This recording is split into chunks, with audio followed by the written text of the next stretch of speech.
In 1346, Edward III of England issued a royal decree. His son, the Prince of Wales, would wear black armor into every battle. Not because black was intimidating. Not because black concealed the prince in darkness. Because black armor at that time was the most expensive object a human being could own. The process of blackening steel required a controlled oxidation technique so precise and so labor-intensive that only 3 workshops in all of Europe could produce it to the standard the prince demanded. A single suit of black armor cost more than an entire village earned in a year. The Black Prince, as he became known across Europe, never lost a battle in his lifetime. Military historians attribute this to his tactical brilliance. They are not wrong, but they consistently overlook what the black armor did before the fighting began. Every opposing commander who faced the Black Prince on a battlefield saw the same thing. A figure in black, advancing. And the human nervous system, before any rational assessment of the military situation could be formed, registered one thing only. Whatever is coming toward me in black has resources I cannot match. Whatever is coming toward me in black has already decided the outcome. Whatever is coming toward me in black does not need to announce its power because the color has already announced it. Black is the only color in the human visual system that communicates authority without making a claim. Every other color argues for its meaning. Red says, pay attention. Blue says, trust me. Yellow says, I am here. Black says nothing. And in that silence, the human mind fills the space with the assumption of power so complete it requires no justification. This is the first thing you were never told about black. It is not a color of absence. It is a color of withholding. And withholding, in the psychology of human perception, reads as the possession of something too significant to display. Every institution that has ever needed to communicate authority without explaining itself has reached for black. The judge's robes, the priest's cassock, the surgeon's first formal dress code before Sherman changed it to green, the diplomat's suit, the luxury brand's packaging, the most expensive car in every manufacturer's lineup, all black, all communicating the same thing through the same silence. I do not need to tell you what I am. You already know. But black does something else that no other color in human experience does. Something that creates the deepest psychological contradiction the human nervous system has ever been asked to hold. Black is the color of authority. Black is also the color of grief. And these two meanings, power and mourning, have coexisted in black in every culture on earth for the entirety of recorded human history. Without contradiction. Without resolution. Without any civilization ever finding it strange that the color they wore to bury their dead was the same color worn by the people who held power over the living. In 1868, a fashion designer in Paris named Charles Frederick Worth made a decision that would restructure the entire Western clothing industry within a generation. He put black on women who were not in mourning. This sounds unremarkable now. In 1868 it was an act of social violence. For 5 centuries before Worth made this decision, black clothing on a woman outside of mourning was a signal of one of 3 things: witchcraft, heresy, or a profession the church did not sanction. Black on a woman who was not grieving was not a fashion choice. It was an accusation waiting to be made. Worth dressed his wealthiest clients in black evening gowns.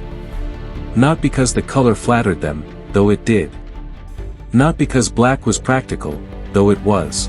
Because Worth understood something about black that the institutions policing women's clothing had understood for 5 centuries and used against them.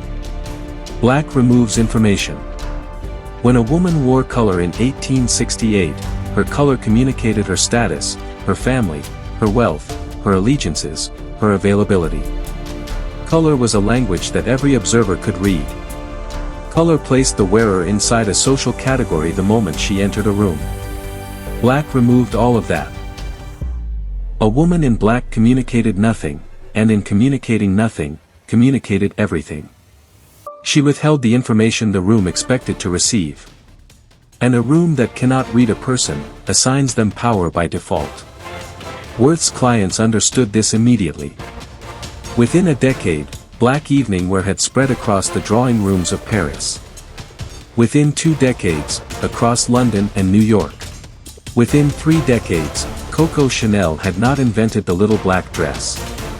She had simply given a name to what Worth had already put into motion 50 years earlier. The little black dress is not a fashion item. It is a psychological weapon that looks like clothing.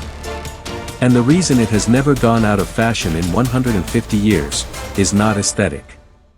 It is because the withholding of information that black performs on the human nervous system has never stopped working.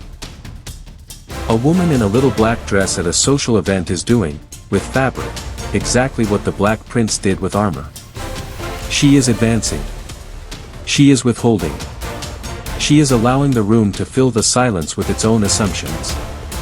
And the room's assumptions, in the presence of black, are always weighted towards significance. This is the second historical fact about black that fashion history records without ever examining at the level of psychology. Black did not become the color of elegance because elegant people chose it. Black became the color of elegance because the human nervous system, when it cannot read a person, decides that person is worth reading. And a person the room decides is worth reading has already won the room. Before saying a single word. Before making a single move. Before the evening has properly begun. You wear black on the two most significant days of your life. At funerals. And on the days when you need to be taken seriously. Job interviews. Court appearances. First dates where you need the other person to feel that you are someone worth knowing before you have demonstrated it. Important meetings. The nights when you walk into a room and need the room to have already decided something about you before you open your mouth. You did not learn this. You absorbed it. From watching every person around you make the same choice, without any of them being able to fully explain why they made it. Black is the only color in your wardrobe that you reach for when the stakes are highest.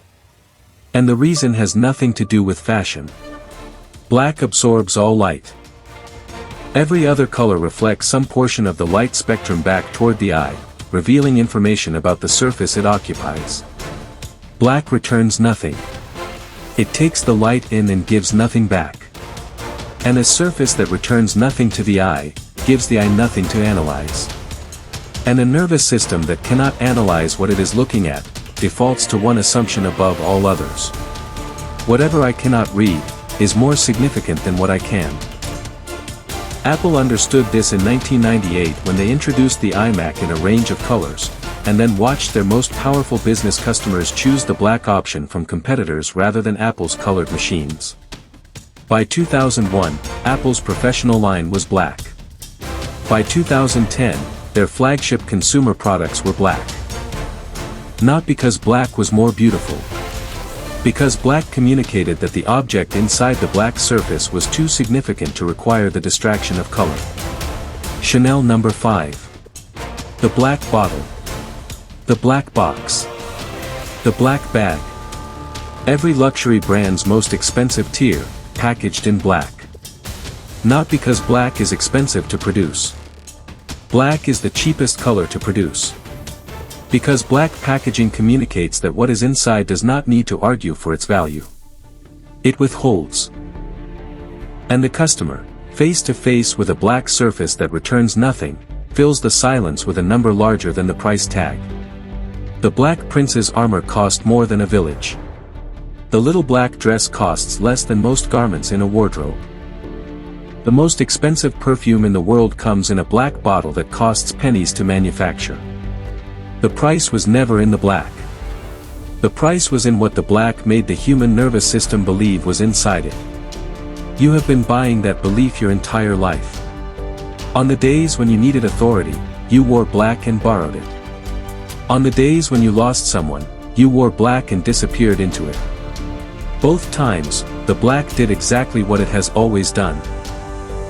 It took everything in. And returned nothing. And in that silence, you found exactly what you needed to find. Next, we enter white. The color that every culture on earth has used to mean purity, and the color that the human eye cannot actually see without the brain inventing it. White does not exist in nature as a color. It exists as an instruction your brain issues to itself, in the precise moment it has decided to stop questioning what it is looking at. What does it mean that the color your civilization uses to signal truth and innocence, is a color your brain manufactures rather than receives?